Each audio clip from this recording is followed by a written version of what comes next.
ယေရှုခရစ်တော်အတွက်10စက္ကန့်လောက်အချိန်ပေးနိုင်မလားကျေးဇူးတင်ပါတယ်ဒီနေ့မှာမျှော်လင့်ချက်လိုအပ်နေသူတရားရောစီဒီသတင်းစကားလေးကိုဝေမျှပေးလိုက်ပါယောဘဝတ္ထု33:4မှာ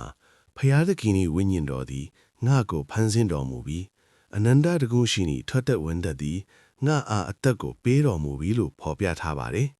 ဒီကျမ်းချက်က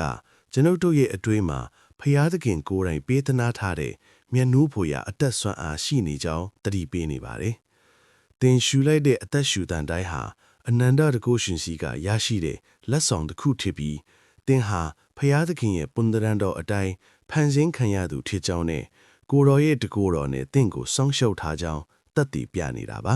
။ဖျားသခင်ရဲ့ဝိညာဉ်တော်ကသင်ကိုအသက်ပေးနေတယ်။သင်ရဲ့ခြေလမ်းတိုင်းကိုလမ်းပြနေတယ်။သင်နှလုံးသားကိုခွန်အားပေးနေတယ်ဆိုတဲ့အသီးစိမ်နဲ့နေ့ရက်တိုင်းကိုဖြတ်တန်းကြည့်ပါ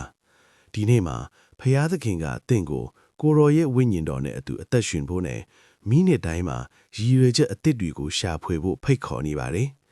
ဖျားသခင်ပေးသနာထားတဲ့အသက်အတွက်ဂုဏ်ပြုပြီးကိုယ်တော်ရဲ့ဝိညာဉ်တော်နဲ့အတူရှောင်လန်းဖို့အာမင်လို့ရေးသားခဲ့ပြီမှာအာမင်